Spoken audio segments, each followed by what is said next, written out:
আপনার কোন ডিস্ট্রিক্টে বাড়ি? নোয়াখালী। নোয়াখালী আপনি কোন থানার? রামগঞ্জ থানা, ইউনিয়ন নোয়াগা। নোয়াগা না?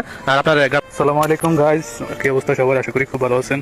তো আমরা এখানে একটা লোককে দেখতে পাচ্ছি, এখানে বসে থাকে সব সময়, এই জায়গাতেই শুয়ে থাকে, বসে থাকে, এই জায়গাতেই খানা খায়, দিন রাত 24 ঘন্টা এই জায়গাতেই বসে থাকে।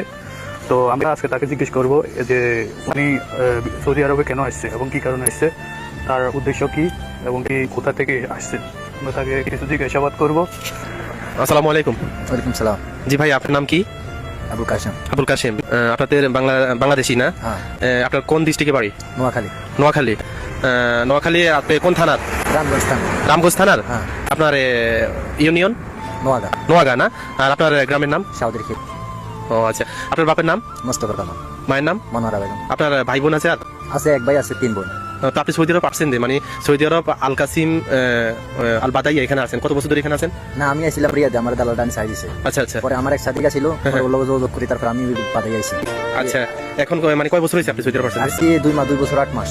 2 বছর 8 মাস চলতেছে। হ্যাঁ। এখন তো আপনি থাকা খাওয়া মানে কোথায় থাকেন, এগুলো কোনো নির্দিষ্ট মানে স্থান আছে? ঠান নাই এখন, আমি এক শরীরের মধ্যে ছিলাম যে জায়গা, আচ্ছা, আচ্ছা। ওই জায়গাতে আমাকে বার করে দিয়েছে 4 মাস আগে। দর্শক মানে শরীকে বলতে এখানে কোম্পানিকে বোঝানো হয়েছে, তিনি একটা কোম্পানি ছিল 4 মাস আগে ওনাকে বার করে দিয়েছে, তখন তিনি এখন মানসিক মানে রোগী হয়ে গেছে, মানে যেখানে রাত সেখানে মানে কোনো নির্দিষ্ট স্থান নাই, বাসস্থান নাই, তিনি পথে ঘাটে বসে থাকে, মসজিদে ঘুমায় এবং মানুষের যদি দেয় খাবার তিনি খায়, কোনো কাজ টাজ নাই। যদি কেউ সন্ধান পান ওনার, আপনারা ভিডিওটি ইনবক্সে আমরা ঠিকানা দিয়ে দিব, ঠিকানা শুনছেন ইনবক্সে, আপনারা মানে ইনবক্সে যোগাযোগ করুন, তাহলে ওনাকে যদি সম্ভব হয় আমরা বাংলাদেশে পৌঁছে দেওয়ার জন্য মানে এই কাজ করবো। যদি আপনারা কেউ ওনার সাথে আত্মীয় স্বজন থাকেন সৌদি আরব, আমাদের সাথে যোগাযোগ করুন।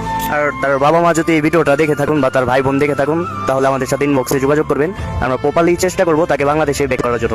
কি বলেন ভাইয়া? হ্যাঁ, আর এটা হচ্ছে ভাই, এটা মিডল ইস্টে সৌদি আরবে এগুলো আছে, এই দেশে কোনো কিন্তু মানে মানসিক রোগী বা কোনো পাগল টাগল রাস্তাঘাটে থাকে না, ওরা জেলে বা অন্য একটা ইয়াতে নির্দিষ্ট জায়গাতে থাকে, কিন্তু উনি তো আমাদের বাংলাদেশের উপর একটি প্রভাব আসতে পারে, কিন্তু আমরা যত দ্রুত, কিন্তু উনি অনেক ভালো আছে, কিন্তু একটা মানসিক প্রবলেমের কারণে তিনি একটু অনেক মানে ভয়ভীত কাজ করতেছে ওনার ভিতরে। তো আপনারা দ্রুত মানে একটা চেষ্টা করেন যে ওনার সন্ধান যদি কেউ ওনার আত্মীয় স্বজন আমাদের সাথে যোগাযোগ করে ইনবক্স, তাহলে আমরা ওনাকে প্রসেস করে বাংলাদেশে পাঠানোর জন্য চেষ্টা করবো। ঠিক আছে।